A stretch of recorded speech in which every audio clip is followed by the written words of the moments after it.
Hello and welcome back to the Whiteout Podcast, your ultimate guide to everything skiing. It's so cool. We're back with episode 4 of our 4-part mini-series in conjunction with Crystal Ski Holidays, your first time skiing. I'm Dom, publisher at In the Snow magazine. It's always great to introduce my trusty co-host, the one and only Rob Stewart. Hi Dom, and hi to our listeners as well. If you haven't already, make sure to catch up on the first 3 episodes of this 4-part mini-series. And don't forget to check out our other 70 plus episodes of the Whiteout Ski Podcast. Yeah, too right, Rob. I mean, I've enjoyed this. It's been great. We've had listeners contacting us, telling us about friends and family they've introduced, even grandparents saying, look, we've been skiing for a long time and it's great to listen to this and think about taking our grandchildren for the first time. Pretty heartwarming to know that we're doing something useful. What do you think? Well, yeah, I mean, it's really nice to talk about beginning the journey of skiing, actually. Yeah, it's very exciting. I like it's a nice reminder, isn't it? It is. So just as a reminder to our listeners, in episode 1, we covered things like understanding the needs of people going skiing in your group, thinking about kids and adults alike, the budget and resort options, travel options, essential packing list, and what else you can do before you go skiing to guarantee a fantastic holiday. And in episode 2, we talked about how to choose the right resort and what accommodation might work best for you, whether you're looking for an idyllic village vibe, great après-ski, or maybe the most beginner-friendly slopes. We gave you all the top tips. Then in episode 3, we talked about things like safety, including ski lessons and safety on the slopes. And today... So, Dom, what has this episode got in store? We're going to be talking about getting organised to go on your first holiday, including what you might want to do before you go, those quick packing essentials, what you want to buy and what you want to rent, and making the most of your ski holiday when you arrive, what it's going to be like when you arrive in resort, what it's going to feel like, and generally getting excited about being there. Yeah. All too often you hear people say that they don't really want to go ski because it's cold, but the temperatures you experience in a ski resort, they feel very different from the cold you experience in the UK. Really, what we're all keen to do is dispel some of those myths and ensure people understand that skiing is brilliant fun for all ages, from young kids like 4 years old right up to pretty fit people in their 60s, 70s and even beyond, right? And it's not only for toffs or rich people either. It can be done on a sensible budget. It really can. And it's almost certainly going to be the best holiday you've ever had. Yeah. We would encourage you to talk to the experienced team at Crystal, discuss your needs, budget and desires, and what you want from your holiday. Because in our experience, and many friends and families that we've introduced to skiing, it really does end up being the irreplaceable annual holiday. Yeah, heaps of fun, laughter in a healthy, clean air environment that happens to also be exceptionally beautiful, right? There's nothing to fault there, Dom. Yeah, you're absolutely right there, Rob. It is for all ages and all types of people. I recall taking somebody skiing for the first time about 10 years ago. I think he was in his mid to late 30s. He came away saying that what he found particularly interesting was the minute he told people at work that he was going skiing, it was almost a rite of passage that you won't be contactable. You'll be in the middle of the mountains and you're going to experience this amazing holiday that no one expects to be contacted on. And I think that's a really nice thing about being in the mountains. Although you do get mobile signal and Wi-Fi, you tend to find nobody really gets down to any work when they're there. People just use it as a holiday. Yeah, it's absolutely true, Dom. When you're skiing, you're really focused in the minute. And you need that kind of time as well. It's a bit like meditation in that way. And I think it's one of the big appeals of skiing. You can't be thinking about what else is happening outside that little bubble for a week, even a day when you're on the slopes. Turn your phone on to silent and enjoy the peace and quiet of the mountains. That's what we always say. Yeah, we love it. Anyway, let's get stuck in to what's first up in this episode, Dom. Yeah, first things first, we are going to cover some of the things that we've covered in previous episodes. We're going to really nub it down so you know exactly what you're doing in terms of getting organised. We're going to talk about the core essentials, things you don't want to forget. So number 1, might sound basic, but trust me, you're going to need a ski jacket and salopettes. These are your outer layers. They're crucial for warmth and protection against the wind and snow. You'll want them to be waterproof, insulated, breathable. Look for something that you like the look of, but also that's going to keep you warm. Think about your own body temperature. You're really hot at home, in which case maybe think about things that aren't too thick. But if you're really cold at home, go for the really thick outer layers that are going to keep you warm while you're on the slopes. Yeah, that's key. I mean, along with a jacket and ski trousers or salopettes, as they often refer to, don't forget thermal base layers, right? That's your next must-have.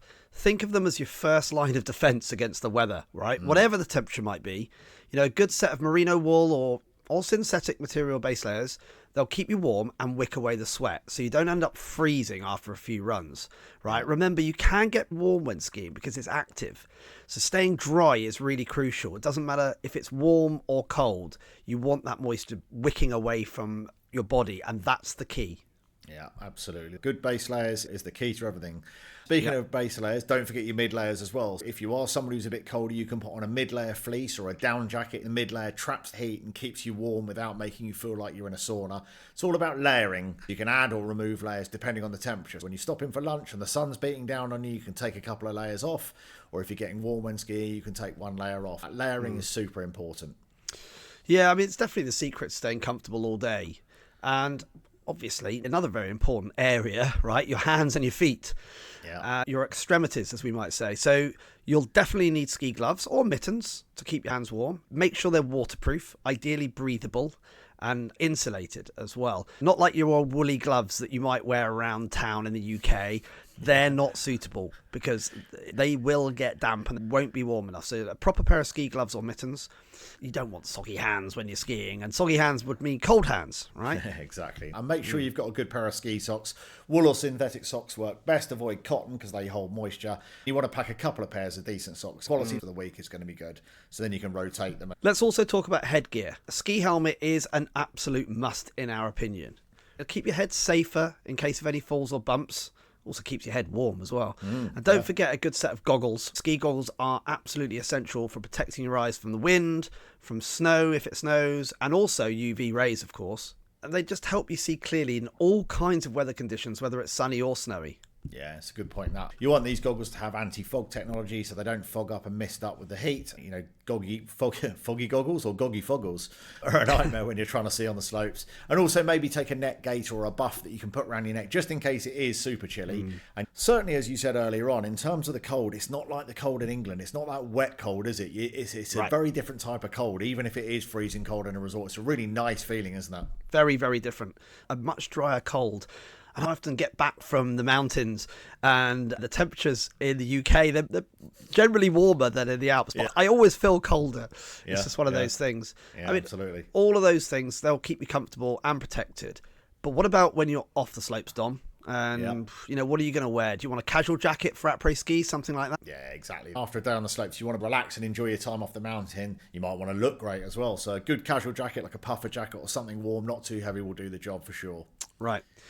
And we can't forget about après-ski essentials like comfy shoes, or certainly warm shoes or boots for walking around the resort. I mean, trust me, after a day of skiing, your feet will definitely thank you for having a warm, comfy pair of shoes to slip into. Don't forget your dancing shoes, Rob. Well, I mean, any shoes are dancing shoes. Any shoes that you can walk around in the snow on, you can dance in. Right? Yeah, exactly. If you've got a pair of shoes that don't work in the snow, they're probably not suitable for dancing. Yeah, so definitely think about that shoe wear for round resort. You're not always going to be wading through meters of snow in resort. Quite often it could just be a little bit of snow or no snow, but it's just thinking about what sort of shoes are going to be right in resort in case it's maybe a little bit slippy or damp as well. And a lot of this gear like jackets, gloves, helmets, goggles, you'll likely want to take your own. There are renting options online, but we suggest you get organised well in advance. Get it in the house, get it packed before you go. Have a bit of fun kitting yourself out before you go away, which is always nice. Yeah, that's true. For the bigger ticket items like ski boots, poles, and even helmets, all ski resorts have rental shops where you can grab pretty much everything you need for skiing. So don't worry about buying that for your early ski trips. This can all be organised at the time of booking with Crystal. Yeah. Rentals are really easy, convenient, and it'll save you from having to lug it all around through airports and all that sort of stuff. The shops are usually right in the resort centre, so very easily found. And either the Crystal app or your in-resort rep can help find the right shop. But even Google Maps on your phone will probably just as easily get you there. Exactly. Remember, you're going to want to book your rentals in advance to save time and money. It's usually cheaper to pre-book and plan ahead when you're booking your holiday with Crystal, so you can book those rentals all at the same time. Yeah, absolutely. If you're planning on skiing a lot in the future, you can always invest in your own boots, right? Even skis over time. But for your first trip, rentals are definitely a great way to go. Yeah, so quick recap, must-have items on your pack list. Ski jacket and salopettes, thermal base layers, mid-layer or fleece jacket or down jacket, waterproof gloves or mittens, ski socks, helmet and goggles, neck gaiter or buff, a casual jacket for après, and some casual dancing shoes for around the resort. feel free to drop us any questions if you're unsure about what to bring. So Dom, we've talked about what to pack and we mentioned rentals too, but now let's remind everyone and break down that rental process when you're in resort.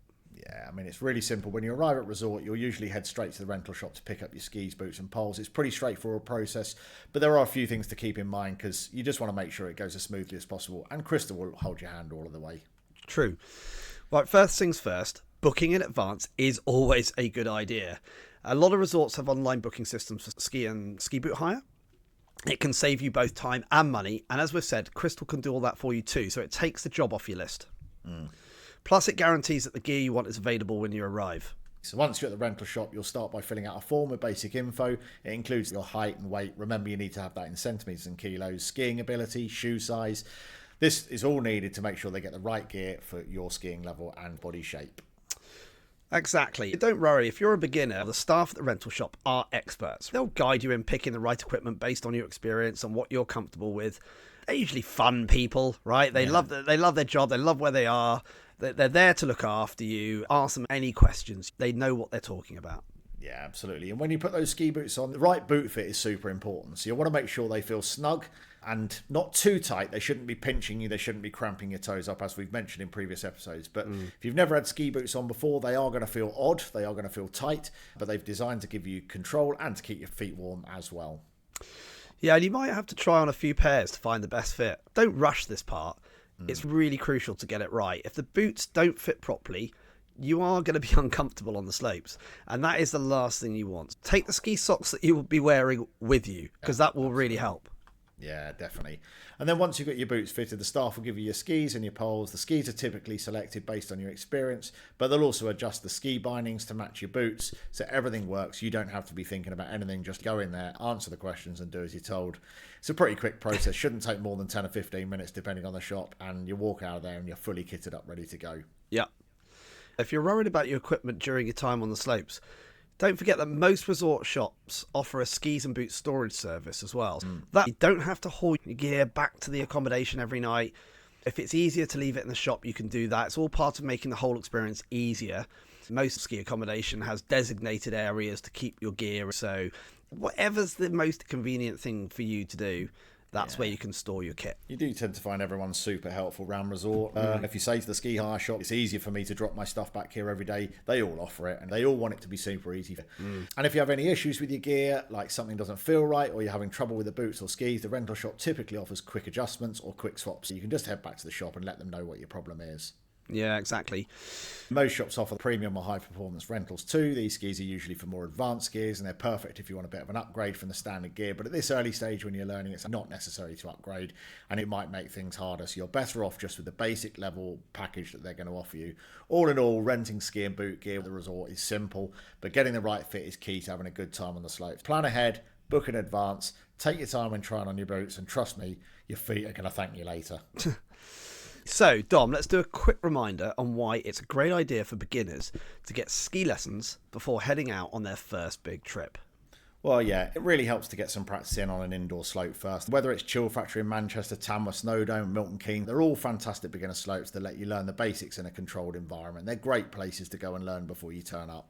Yeah, absolutely. I mean, it's about building the confidence, right? Indoor slopes, you're not dealing with unpredictable weather conditions or variable mountain conditions. It's all the same in there, and you get the chance to learn the fundamentals like how to stop, how to turn, even just getting the gear on before you even think about hitting the real slopes can save so much time. Absolutely. And the great thing about these indoor slopes is that each one has a Crystal hub. So while you're there learning the ropes, you can also chat with Crystal ski experts. They can help you with last minute questions about your upcoming trip, from resort tips to gear advice, or even help book your trip if you haven't booked it at that point. They're great setups. You get the skills and knowledge you need to feel confident on the slopes, plus a chance to talk to real people about your skiing holiday. And that way, when you get to the resort, you're all set to hit the slopes running. Yeah, it's all about easing you into it and making it nice and simple, isn't it? Indoor slopes give you that head start, and the Crystal Ski Hub ensures you've got all the information that you need to make sure your first trip goes super smoothly. So if you're a beginner, definitely look at those indoor lessons before your first trip. It'll make all the difference. I remember, Rob, when I learned, how many years ago, I don't want to say it out loud, but I did a learn to ski in a day at one of these places, and I got there and it made me feel great about how to put the equipment on, clicking my boot into the ski for the first time. It got me doing my nice little sort of snowplow turns going down the slope, and felt quite confident by the time I turned up into resort. I think that's such a valuable asset that we've got in the UK, you know? And I think what you've got to remember is that a lot of ski schools are used to beginners turning up that have had some lessons in the UK. If you don't manage to do that, don't worry. It's fine. You can start from scratch, and ski schools are used to that as well. But they will also be able to help you out with the knowledge that you've had a little bit of practice. It's just so helpful. Yeah. So we've been joined by Dave, and he's going to talk to us a little bit about what it's like to get lessons when you turn up at one of the indoor snow centres here. He is from Milton Keynes. So I'll do a quick intro there. Yeah, that was good, wasn't it, Dom? It's great, isn't it? It's great hearing that. And you just, I mean, we realise how good it is, not just for beginners, but from people from a training perspective. I mean, some of our best skiers in this country have been born out of these fridges, as you call them, these indoor snow zones, Absolutely. where you can hone your skills before you go back out skiing, or re-warm up your legs before you go out. So it's not just full of beginners, is it?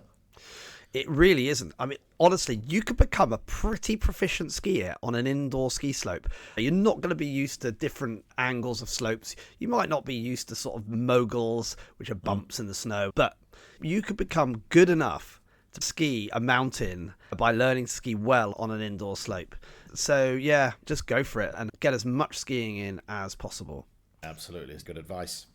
So talking of lessons, when you get to resort, you will most likely want to have lessons. And I would definitely advise that. And these can be booked in advance with Crystal before you go. And that's a great way to do it because it's another job ticked off the list. Yeah, and one of the things you want to think about is whether you do it as a group or as private lessons. If you're on a budget, group lessons are a great option. You'll meet other beginners and you learn alongside them, and that gives you that feel-good factor, a bit of competitive spirit maybe. But if you prefer that more personalised instruction and you just want one-to-one, because obviously you are going to learn quicker on a one-to-one, they are more expensive, but you can opt for a private lesson. Absolutely. And a few other things to expect. Your instructor will guide you through all the basics. How to balance, how to turn, how to stop, and how to get back after a fall. They'll teach you all about mountain safety and also resort etiquette, which is really important. Yeah, absolutely. Talking of safety, we always talk about wearing a helmet, no matter your skill level. Know your limits. Stick to the slopes that you know and go where your instructor tells you to start with. Controlling your speed. Don't just go racing off down a slope that you don't know. Don't be scared of the idea of falling over in the process. And you can just roll onto your side and it'll avoid injury. And stay visible. Always wearing decent bright colours, and make sure that if you're going to stop on the slope, stay somewhere at the side of the slope. Stay hydrated. Use sunscreen. All the normal things that you do with any kind of exercise. And watch out for weather conditions. You know, in the morning, you'll usually find, whether you're staying in a hotel or a chalet, they will usually put up a little weather report in the morning. And just keep an eye on that to know whether it's going to be a steaming hot day and the sun's going to be really bright, or visibility is not going to be quite as good, just so you can be aware of those conditions. Absolutely. Yeah, and a bit of mountain etiquette, really. So there are rules of skiing. You can check that out, the FIS rules of skiing. I'm sure you can find those online very easily. But basically, yield to other skiers. Skiers below you have the right of way. Be mindful of anyone that's ahead of you. Also, stop on the side of the ski run. If you're going to stop, go to the side of the slope. It's common sense, and not to stop in the middle of the slope. It makes a big difference to everybody if you do that. It's easy to forget when you get distracted, isn't it? Having so fun easy. And you're enjoying it and you want to chat to someone and you're saying, do we go left or right? Or, oh my God, this is amazing. You can get distracted and end up standing in a bad position, can't you? We all do it, Dom. I think, we all just stop sometimes randomly in the middle of the piste. Yeah. And I have to remind myself as well, right, I shouldn't actually be standing here. I need to go to the side. Yeah. And it's just important to get into that habit. Yeah. It's important to stick to your skill level. Ski on the runs that are appropriate for your ability. Green or blue are the easiest in ski resorts. Red are the middle ones. The black are the hardest. Stick to blue runs where you are, and then you can sort of get... But again, lessons are really important for that, so you can understand how to ski things confidently before you tackle it yourself. Don't venture onto a closed run. If a run is closed, it's closed for a reason. Ski within your speed level, especially in crowded areas. Ski slowly in busy sections to avoid, potentially colliding with someone, which you never want to do. Be considerate of other people as well. Give space to skiers and snowboarders. especially if they're a bit slower or a bit more cautious. Just be considerate and give people space. Yeah. So by following these simple safety guidelines and etiquette, Rob, we know that you can ensure a more enjoyable and safer ski holiday. And it's super important that we educate everybody that's coming into skiing to have the same considerations for every other skier. I do find in general, though, there is a lot of care between skiers, isn't there? You never find, if you fall over, you never find just a bunch of people skiing past you and thinking, oh, well, they're on the ground. You tend to find that more people will stop than you ever need. There's always somebody saying, is everything all right? Do you want me to get that? Are you okay? It's a nice, considerate sport, isn't it? Yeah, I completely agree with that. The vast majority of people on skis are looking out for other people and will help. I know I'm always stopping if someone's just sitting there on the slope looking like they can't get up and give them a hand. And I think a lot of people feel the same way. Definitely. Of course, while skiing's definitely the main event on your trip, for most people it certainly is, it's important to remember that there's so much more to do in a ski resort. Ski holidays really offer a whole range of activities now, and trust me, you don't want to miss them. And talking about some of these with Crystal in advance can be really useful. It's not all about the skiing. I mean, in fact, there are loads of alternatives, isn't there? Many other things that you can do. Snowmobiling or snowshoeing, ice skating, ice karting, there's snow bikes, there's all sorts of stuff you can do. If you want to take a break from the skiing and still stay active, there's stacks of things. And every resort has something different. They usually follow that same sort of vein. Lots of different options depending on where you go. Yeah, there is a lot of that sort of active stuff. But if you want something more relaxing, there's also, obviously lots of restaurants and ski resorts. Chill out for a nice meal, and the food quality is generally very good. You've got spas or just wandering around town in the evening. Some places have cinemas for a chilled night in, and often with English language films as well. Yeah, it can really make the most of that downtime, and there's tons of ways to enjoy ski resorts, not necessarily skiing all the time. Yeah, exactly. If you're heading to places like Finland or Norway, there's loads to do. I'm thinking about things like meeting Santa in Lapland, sledding, or seeing the Northern Lights. It's absolutely amazing. Perfect places for turning a ski holiday into a sort of full-on winter adventure, really. Yep. Talking about Norway, you've got somewhere like Betterstollen or Ruka in Finland, for example. You've got ice karting, you've got snowshoe walks, you've got reindeer sleigh rides.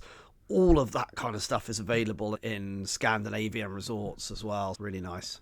And let's not forget the après, Rob. About this. I mean, every day is not just about skiing. Whether you're looking for a lively bit of après scene with DJs and drinks, or something more laid back with a hot drink by the fire, every resort's got its own vibe.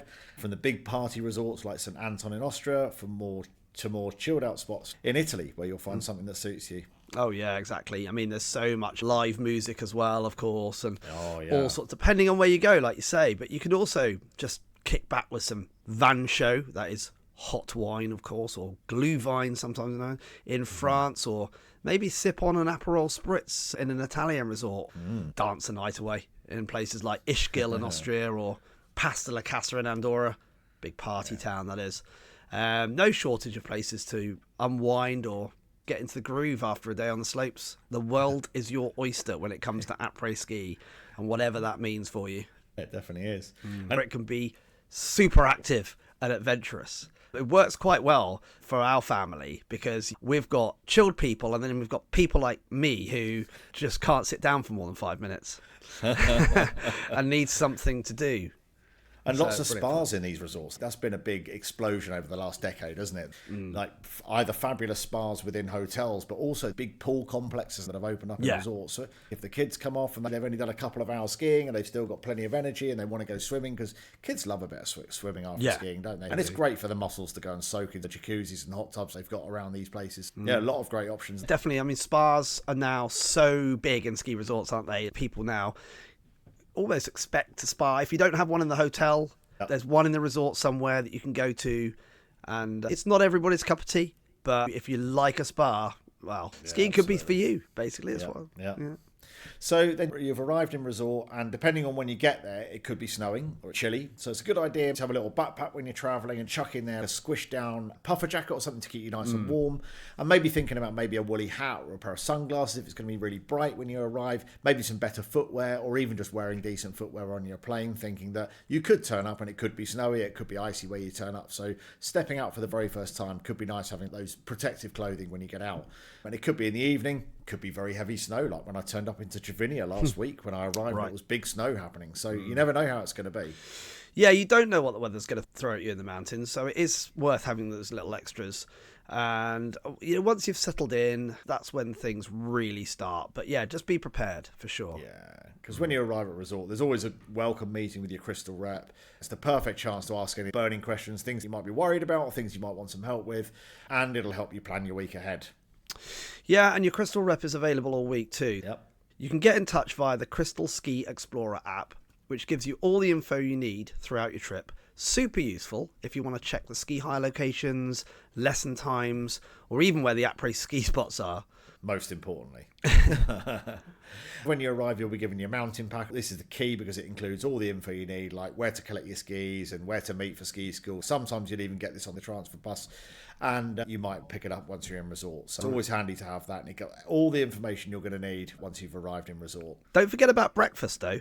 Right? Very important. Depending on your accommodation, you'll want to double check the breakfast times, and especially if you've got a bit of an early start, you've got your ski lessons, you need to get cracking. You don't want to miss that first breakfast of the day. It's really important. You'll need that fuel to kickstart your skiing. Yeah. Once you've had breakfast, make sure you know how far you are from the ski hire shop or from the ski school meeting point. Ski schools usually start at around 9 o'clock, and you need to get your skis before that, so you don't want to be rushing around to pick them up last minute. Once you're out there on the slopes, it's good to know that most lifts usually start running around 8:30 to 9 o'clock, and they usually close around 4 o'clock in general. Every lift will have a time board outside, and it'll tell you what time that lift is opening and closing, and generally it's not something, as a beginner, you're going to be worried about, because your first lesson will probably finish at around about 12 or 12:30, just in time for lunch, and trust me, you're going to be looking forward to lunch at that point. True. True. In those early days, it's normal to take a break in the afternoon, depending on your fitness levels. It is a good opportunity to explore the resort, enjoy everything else it's got to offer, like spas, local cafes, or some of those non-skiing activities we've been talking about. It is about a balance. You don't have to push yourself too hard. Yeah, it's important advice that it's easy to go there thinking you've got to ski the full 8 hours of a day, but your instructor will usually tell you whether they think you're right for going out in the afternoon with friends or family, or whether maybe it's a good idea to take the afternoon off. And I would heed that advice. I've been with far too many people that have had lessons in the morning, and I've been very gung-ho about skiing in the afternoon, and then got into a little bit of difficulty in the afternoon. So definitely you can use that downtime to soak up the resort, unwind, maybe check out some of the other activities, or go shopping, or just soak up a little bit of après. Enjoy sitting and having a nice drink in the afternoon, whether that's a hot chocolate or a glass of wine, or go back if you're staying at a really nice hotel and enjoy the facilities there and spas and whatever else it may be. But it's definitely worthwhile heeding the advice of your instructor at that point, because the next day comes around quickly. Your legs are probably going to be aching after your day skiing, and you're going to be back straight into it. Sorry, I've lost track of where we are now. So one of the things we often hear from people starting out on their skiing journey is that it can be quite a hard day's work on your legs, especially on muscles that maybe you haven't used for a while, but the rewards are absolutely incredible. I mean, take, for example, parents who decide to ski with their kids for the first time. I've seen it firsthand. Parents are often a little nervous, juggling ski lessons for themselves, their little ones, but once they hit the slopes together, it is an incredible memory. And I mean, I remember, and I'm sure you do as well, Rob, that taking the kids skiing for the first time, it can be hard work. The first off, you're thinking, tell you what, this better be good, because this is hard work at the moment. But once you get into it, once you get those first couple of days out the way where you're getting used to how to get everybody kitted up, and the kids are getting their boots on and getting their ski suits on, the rewards are immense, aren't they? Yeah. No, absolutely. I mean, it's a real adventure for family, and it's such a great holiday. And I've got loads of memories myself. I remember one family we worked with, they took their toddler along for a ski holiday. The parents were keen to learn ski and managed to book a childcare spot at the resort, which gave them some space to focus on their own lessons, right? They were a bit nervous, of course, but by the end of the week, they were skiing down gentle slopes and having loads of fun as a family in the resort, and they were so proud of what they'd achieved. They had a great time introducing the kids to snow. That's what it's all about. It is, isn't it? Absolutely. And I think that's part of the charm of skiing. I mean, it's not just about learning a sport. It's about sharing that whole experience, making memories with your family. I mean, we look back through our photo albums. We did one recently of all the resorts we visited. And you genuinely can look back at every resort and go, oh, do you remember that? Or do you remember when it snowed every day? Or do you remember that really sunny afternoon? Do you remember how good that spa was? I mean, there's definitely challenges along the way, like learning to control your speed on the slopes, or let's be honest, that moment when you wipe out on the very first few runs. But it is all part of the fun, isn't it? I mean, it genuinely is. Sure. I think the other important thing is to remind people, especially adults, right? Don't be too hard on yourself. We've seen a lot of adults who start skiing later in life. I've personally started skiing with people that had never skied before and they were in their 70s. At first, they might feel like they're struggling or a bit behind. It's completely normal. A lot of people tell us they expected to be able to ski instantly. But like any new skill, it does take a bit of time. The cool thing about skiing is the actual journey of learning to ski is fun, whatever level you're at. You will enjoy the sensation of sliding on snow for the first time. You will enjoy learning to turn and control your speed. You will enjoy getting higher up the mountain, starting to explore, starting to be able to get around the mountain. All of those things in the journey of learning ski is a lot of fun. So, yeah, you know, it's an important point that I often say to people that I ski with who maybe aren't as good, but they love it. I say to them, you've got two choices. You can carry on skiing the way you are, as long as you're enjoying it. That's all that matters. You can get around the mountain, you can get on and off chairlifts, you can get in the cable cars, you can navigate around. You don't have to get any better than that. It's perfectly fine to be at that level. That's absolutely great. Because you're enjoying it and you're loving it and you want to go multiple times a year. You don't have to be a professional at this sport. Just as long as you're safe, confident, happy and enjoying it, you're going to have a great holiday. Yeah, definitely. I think there's a lot of misconceptions about how skiing actually feels, especially when you're starting out. We've got some really honest testimonials from people who share what skiing was like for them in the beginning. One gentleman who tried skiing for the first time in his 50s described the feeling of his first successful run as something, and I quote, unlike anything he had ever experienced before, right? Because it kind of is. And once he found his rhythm, it was like a bulb went off, you know, like a light bulb. And it's often the case that it can just take a couple of days to feel like you're really starting to enjoy it. But again, that's part of the journey. Yeah. And you do get those moments that come out of nowhere. I was working with a group of beginners, and after a few days learning ski, they finally got down their first proper run. And the joy at the end of it, you see people, it's just absolutely priceless. One of them did a little victory dance at the end, like they just scored a goal in the FA Cup final. Those moments make it all worth it. It's great to see people embracing the challenge and celebrating it together. Like everybody celebrates it together. That's the great thing. Yeah. I mean, that's the fantastic thing about skiing. I've taught a lot of beginners over the years, and I really enjoy that because watching that progression is so... You won't have as fast a progression as when you're a beginner the first time. You learn quite quickly. You're discovering things all the time. If you do that as a family, it's even more special. Parents often tell us that seeing their kids' faces light up, you know, when they successfully ski down for the first time, is literally the highlight of a holiday. And I would go further. It's like, I mean, yeah, it's just so nice to see that. Yeah, it's as good as seeing them walk for the first time, isn't it? Yeah, it really is. Yeah. People often don't realise how much they're going to love it until they try it. Sometimes it's about starting small, taking it slow and gradually building confidence. As we talked about earlier, doing that in one of the indoor slopes, you can find that's the point at which you really get totally hooked. But in those indoor slopes, it can capture you. And of course there, you're not getting the whole mountainscape, fresh air, beautiful scenery, blue skies, fabulous food. Not saying the food's not good in these indoor slopes, but maybe not mountain food. You really, you know, and the huge laughter and the fun along the way. I mean, let's face it, there's bound to be a few falls, but every fall is just a lesson learned. And it just makes for, when those successes come, makes them even better, doesn't it? Sure. You know, yeah. For those of you thinking about skiing for the first time, you might want some words of encouragement. Whether you're in your 20s, 30s, or even later in life, skiing is a sport that really does welcome everyone. That was the big thing I really noticed. It doesn't matter whether you're starting from scratch. The thrill of those slopes, the fresh mountain air, the joy of learning something new, makes it all worth it. I mean, I started out, like I say, in my 30s. I went to Morzine for the first time. I was pretty nervous because I was thinking, you know, I'm no spring chicken. You know, I know 30s. I was thinking, one, I don't want to fall and hurt myself. Two, I don't want to make an idiot of myself.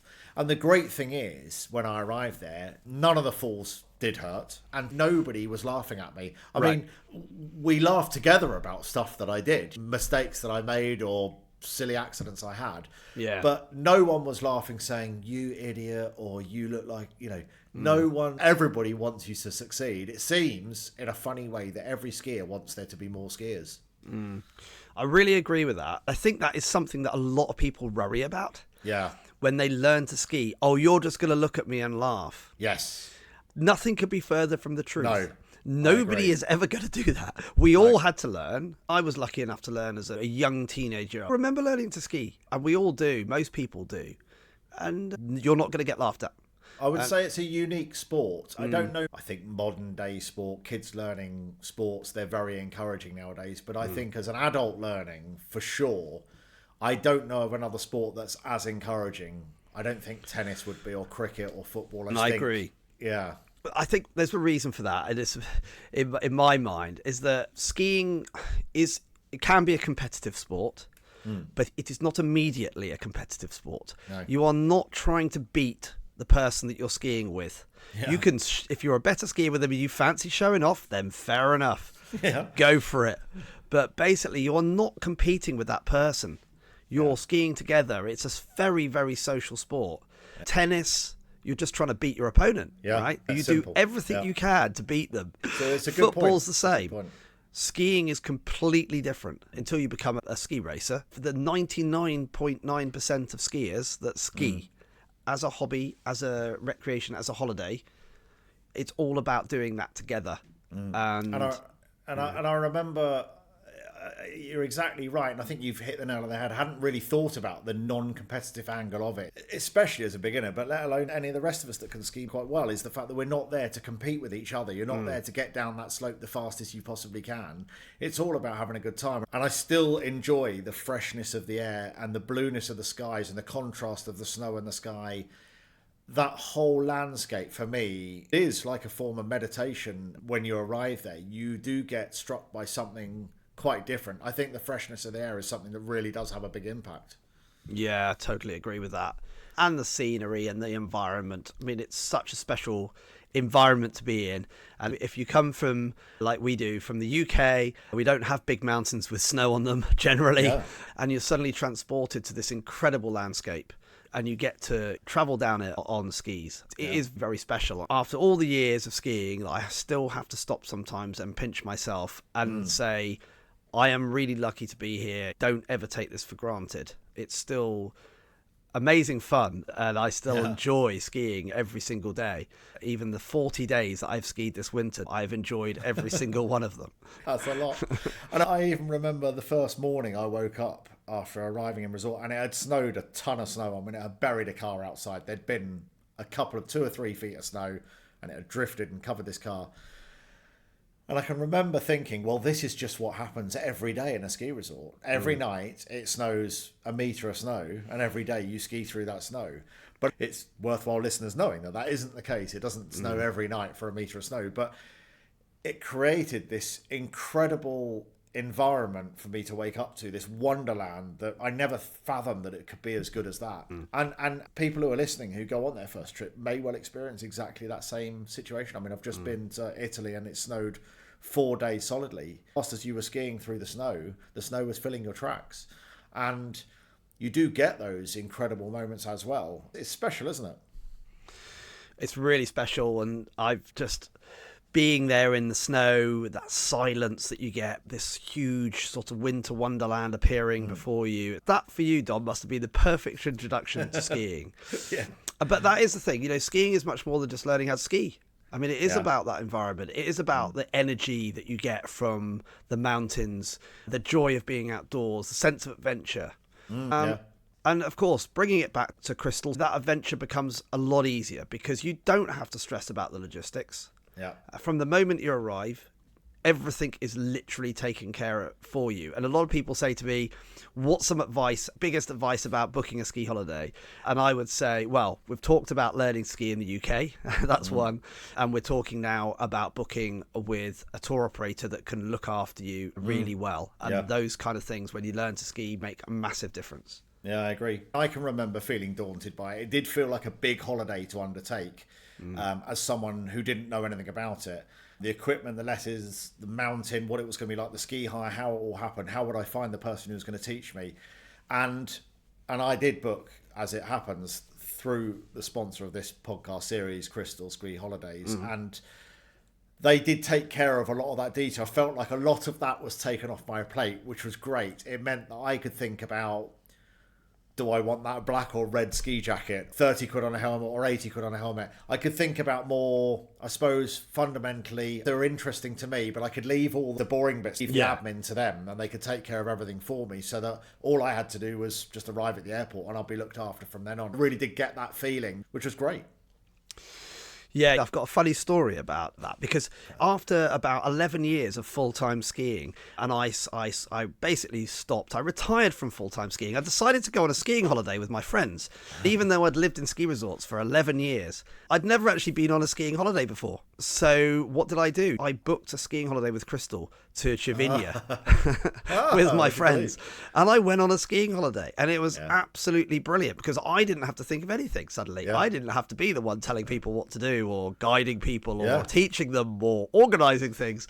I just had a holiday and went skiing. And it means you can focus on all the fun bit and let all the booking of lessons and the organising of ski hire gear and all that stuff, that can all be just left to someone else, and making sure that the breakfast is ready in the mornings and you just arrive and have a great time. You know, you don't have to worry about navigating around the resort or where the equipment's coming from. Just relax and enjoy yourself, enjoy the landscape, and learn how to ski and have a fabulous holiday. Yeah, I like skiing, Rob. Do you like skiing? You know, the last run I did last week, probably the last run of this season, I took my skis off at the end of it and I went, well, that's probably going to be it for another winter. I walked away from that a little bit sad, with a little bit of sadness. But it's really the magic of skiing, isn't it? It's fair to say that the beauty of the mountains, it's interesting when you're away for more than a few days with friends or family, how many times you take the same photograph trying to capture how incredible that view is, how incredible that peak is, or whatever it might be. But the picture only tells a small part of that story, and actually it's the ambience, the feeling, the quietness, the smells, and the freshness of being there that really creates that. And I always think that even when we go together and we've been to dozens of places, even sometimes dozens in a year, we are still blown away by incredible scenery. You're still blown away when you stand in Crans-Montana and you see that incredible view, or when you're in Chamonix and you're looking at Mont Blanc. We are still blown away every time, aren't we? Yeah, no, we absolutely are. And that, again, it's very lucky to be in those environments. Never get bored of the views. Yeah. And, let's not forget, skiing is more than just about skiing down the slopes. It's about the whole experience, including what you've just said.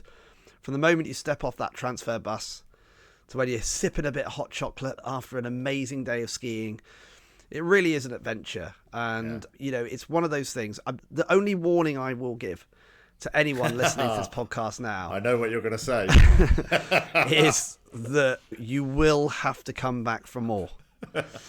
And you will go, oh dear, why didn't I do this before? As you leave that ski resort, you will be planning to book your next skiing holiday. Such a large proportion of people book within a few weeks of being back because they've loved it so much, and they want to have the choice next time. They're thinking, I want to stay whether nearer the slope or more central to the town, or I want to be ski in, ski out. They'll start, they're no longer the beginner. They want to book early because they don't want to be left with the last minute holidays, but in fact they want to fulfill all of their needs for their next ski holiday. It does become one of those irreplaceable annual holidays. I think most people who go skiing love it. When you say if you had to give up all your holidays a year and only take one, would it be summer or winter? 99% of the time they say winter, because you get that lovely sunshine and that lovely blue sky while you're there. So you do tend to get that tonic, that vitamin D in. You get that as well as the skiing, and it ends up being that holiday really bites you, doesn't it? Well, that's it for today's episode, Rob. The last in our 4-part Skiing 101 for Beginners series in association with Crystal Ski Holidays. We hope these tips have helped you feel a bit more confident and ready to take on your first ski lesson, your first ski holiday, and that you'll enjoy the slopes in a safe and fun way. And massive thanks to Crystal for partnering with us on this guide. Whether you're a first timer or looking to refine your skills, always keep safety in mind and make sure you have fun while you're learning to ski. Thanks for tuning in to the Whiteout podcast. Enjoy skiing when you get there. Enjoy the process of choosing your first ski destination as well. And of course, we'll catch up with you in the next episode. Yeah, let us know about your first holiday. We want to hear from listeners who are going on their first ski holiday. So do contact us at thewhiteoutpodcast.com. Rob, Brilliant. Until next time. Thanks. See you again. See you again. Bye.